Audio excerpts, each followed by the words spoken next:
श्रीमन्दकटाक्षलब्धविभव ब्रह्मेन्द्रगङ्गाधरम्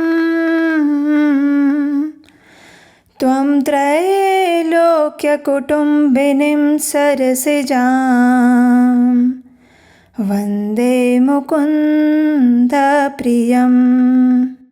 अर्थात जिनकी कृपा पाकर उनकी सुंदर कोमल दृष्टि से ब्रह्मा जी, इंद्रदेव और गंगाधर भगवान शिव महान बन जाते हैं। हे माँ, आप तीनों लोकों के इस विशाल परिवार में कमल की भांति खिलती हैं। आपकी सभी प्रशंसा करते हैं और आप भगवान मुकुंद की प्रिया हैं। हरे कृष्णा।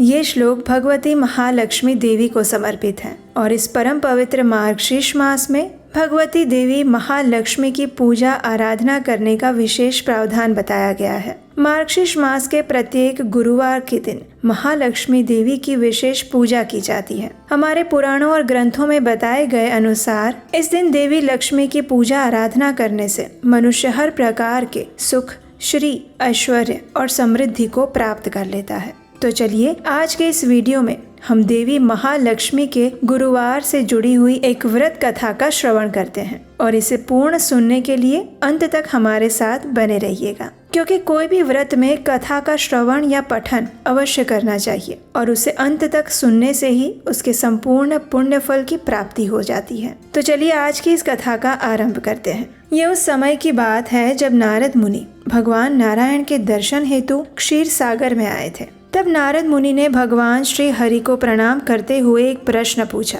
उन्होंने कहा, हे भगवान, अगर आपकी कृपा हो तो आप मुझे देवी लक्ष्मी की कथा सुनाइए, क्योंकि देवी के गुणों के कीर्तन से सभी का मंगल होता है, ऐसा मैंने सुना है। हे वेद श्रेष्ठ, महादेवी महालक्ष्मी का स्वरूप क्या है? सबसे पहले माता महालक्ष्मी की पूजा किसने की थी? उनकी पूजा किस मंत्र या किस स्तोत्र से की जाती है? मैं देवी के गुणों का वर्णन सुनना चाहता हूँ। नारद मुनि के इन सभी प्रश्नों को सुनकर श्री हरि नारायण ने कहा, हे नारद, आपकी उत्सुकता देखकर अब मैं आपको देवी लक्ष्मी की कथा सुनाता हूँ। ध्यान पूर्वक सुनिए। सृष्टि के आरंभ में रास लीला के मध्य में भगवान श्री कृष्ण के बाएं कंधे से श्री राधिका का जन्म हुआ और उस समय वे 16 वर्ष के सुंदर बरगद के वृक्ष के समान प्रतीत हो रहे थे। उनके सौंदर्य का वर्णन करना अत्यंत दुर्लभ है। वे स्थिर और यौवन थी। शरद पूर्णिमा के चंद्र को भी लज्जित करे ऐसा उनका सुंदर मुख कमल था। श्रीमती राधिका 2 स्वरूपों में प्रकट हुई, एक शरद पूर्णिमा के चंद्रमा के रूप में और दूसरी कमल के समान कोमल और सुंदर स्वरूप में। आयु, सौंदर्य, धन, वस्त्र, कर्म, अलंकार, मृदुहास्य, मुख मुद्रा, दृष्टि, प्रेम और शील, इन सभी गुणों से युक्त राधा स्वरूप अद्वितीय सुंदर मूर्तिमंत स्वरूप प्रतीत हो रहे थे। जो श्री कृष्ण के बाएं कंधे से प्रकट हुई वे महालक्ष्मी देवी थी और जो दाहिने कंधे से प्रकट हुई उन्हें संपूर्ण सृष्टि राधा रानी के नाम से जानती हैं। इस प्रकार देवी महालक्ष्मी और श्रीमती राधा जी का परिचय देते हुए भगवान श्री हरि ने आगे कहा, श्रीमती राधा रानी का विवाह श्री कृष्ण से हुआ और उसके बाद भगवान श्री कृष्ण का विवाह महालक्ष्मी से हुआ। उसके अनुसार 2 भुजाओं वाले भगवान श्री कृष्ण की पत्नी श्रीमती राधा रानी बनी और चतुर्भुज भगवान विष्णु की पत्नी लक्ष्मी देवी बनी। श्रीमती राधा रानी श्री कृष्ण के साथ ग्वालों और गोपियों से घिरी हुई रहती हैं और चतुर्भुज रूपधारी भगवान श्री हरि विष्णु देवी लक्ष्मी के साथ वैकुंठ में विराजमान हैं। भगवान श्री कृष्ण और हरि नारायण एक रूप और एक समान हैं। तत्पश्चात महालक्ष्मी अपने योग माया से अनेक स्वरूपों में अपने भक्तों को दर्शन देती रही। जो स्वरूप परिपूर्ण है, सर्व को आनंद प्रदान करता है और सभी शुद्ध सद्गुणों से सर्व मंगलमय है, वही देवी महालक्ष्मी है जो वैकुंठ में विराजती हैं। महालक्ष्मी देवी को प्रेम के प्रतीक रूप में सभी स्त्रियों में प्रमुख माना जाता है। लक्ष्मी देवी स्वर्ग में इंद्र की संपत्ति स्वरूप में स्थित हैं और रसातल में वही लक्ष्मी देवी नाग लक्ष्मी कहलाती हैं।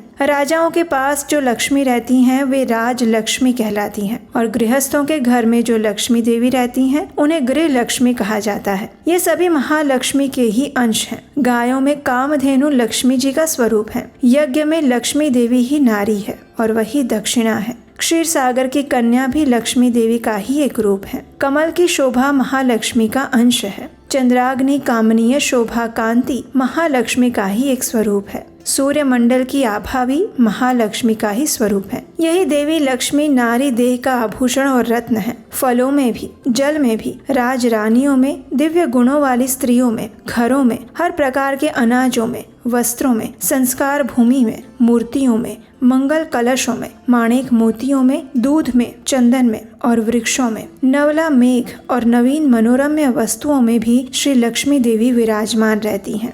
उस महालक्ष्मी का सर्वप्रथम भगवान नारायण ने पूजन करके उनका स्वीकार किया था और उसके बाद ब्रह्मा जी, भगवान शिव और क्षीर सागर के श्री विष्णु ने भक्ति पूर्वक उनकी पूजा की थी। इस धरातल पर सबसे पहले स्वयंभू मनु ने स्वयं इस देवी की पूजा की थी। बड़े बड़े राजा भी देवी लक्ष्मी की पूजा किया करते थे। ऋषि मुनियों ने भी लक्ष्मी जी की पूजा की थी। गृहस्थ सज्जनों ने देवी लक्ष्मी की आराधना की थी। पाताल के गंधर्व और नाग भी लक्ष्मी देवी की पूजा करते थे। हे नारद, स्वयं ब्रह्मा जी ने भाद्रपद मास के शुक्ल पक्ष की अष्टमी से लेकर 15वें दिन तक 3 लोकों में देवी लक्ष्मी की पूजा की है। स्वयंभू मनु ने वर्ष के अंत में पौष मास में, माघ मास में, सूर्य संक्रांति मंगलवार को त्रैलोक में रहने वाली देवी का आह्वान करके पूजा की थी। देवराज इंद्र ने उसके बाद मंगल मूर्ति देवी लक्ष्मी की पूजा की और मंगल नामक राजा ने भी लक्ष्मी देवी की पूजा की थी। इसके उपरांत राजा केदार, नील, सुबल, नल, ध्रुव, उत्तानपाद, शुक्र, बलि राजा, कुबेर, कश्यप, दक्ष, कर्दम, सूर्य, चंद्र, प्रियव्रत, वायु, यमदेव, अग्नि और वरुण देव ने भी देवी की उपासना की थी। देवी लक्ष्मी जी को धन और ऐश्वर्य प्रदान करने वाली देवी कहा जाता है और इसलिए सब जगह उनकी पूजा होती है। उनकी पूजा आराधना करने से हर प्रकार के कष्टों का निवारण होता है और व्यक्ति के जीवन में सुख, संपत्ति और संतति का आगमन होता है। भगवान श्री कृष्ण ने भगवत गीता में स्वयं कहा है कि मार्गशीर्ष मास उनको अत्यंत प्रिय है। इस महीने में कई प्रकार के धार्मिक कार्य किए जाते हैं। इस मास में आने वाले प्रत्येक गुरुवार अपने आप में अत्यंत महत्वपूर्ण होते हैं। जिस प्रकार सावन मास में सोमवार का व्रत आता है, उसी प्रकार मार्गशीर्ष मास के गुरुवार के दिन महालक्ष्मी की पूजा और उनके लिए व्रत रखने का विशेष विधान बताया गया है। मार्गशीर्ष मास का शुभ फल पाने के लिए प्रत्येक गुरुवार के दिन माँ लक्ष्मी की पूजा की जाती है। जितना महत्व इस मास में भगवान विष्णु की सेवा पूजा का है, उतना ही महत्व उनकी प्रिया लक्ष्मी देवी की पूजा करने का भी है। हमारे शास्त्रों में बताया गया है कि जो भी व्यक्ति मार्गशीर्ष मास के गुरुवार के दिन माँ लक्ष्मी के निमित्त व्रत रखता है, उसे जीवन में माँ लक्ष्मी की कृपा अवश्य प्राप्त होती है। उसके घर में धन के भंडार माँ लक्ष्मी देवी की कृपा से कभी समाप्त नहीं होते। इस दिन चावल के लेप से रंगोली बनाई जाती है और घर की महिलाएं इस लेप से माँ लक्ष्मी का स्वागत करती हैं। यदि माँ लक्ष्मी को मार्गशीर्ष मास में श्रद्धा और भक्ति पूर्वक पूजन किया जाए और उन्हें प्रसन्न किया जाए तो जीवन में कभी भी आर्थिक समस्याओं का सामना नहीं करना पड़ता। साथ ही इस मास में तुलसी देवी के समक्ष प्रतिदिन प्रातः काल और सूर्यास्त के बाद घी का दीपक जलाना चाहिए और हरे कृष्ण महामंत्र का अधिक से अधिक जप करना चाहिए। इससे माँ लक्ष्मी और भगवान विष्णु दोनों के ही विशेष आशीर्वाद प्राप्त होते हैं। तो ये थी आज की हमारी महालक्ष्मी देवी की गुरुवार विशेष व्रत कथा। हमें आशा है कि हमारे द्वारा सुनाई गई ये कथा आपको अच्छी लगी होगी। अगर अच्छी लगी है तो इसे लाइक अवश्य कीजिए और ऐसे ही वैदिक और प्रमाणभूत कथाओं का श्रवण करने के लिए आपके अपने इस चैनल को सब्सक्राइब कर लीजिए। नोटिफिकेशन बटन को भी ऑन रख लीजिए, जिससे कि हम जो भी नई कथाएं लेकर आए उसे आप बिना किसी रुकावट के निरंतर श्रवण कर सकें। और हम आपसे मिलेंगे बहुत जल्द एक और नई विशेष प्रमाणभूत पौराणिक कथा के साथ। हरे कृष्णा।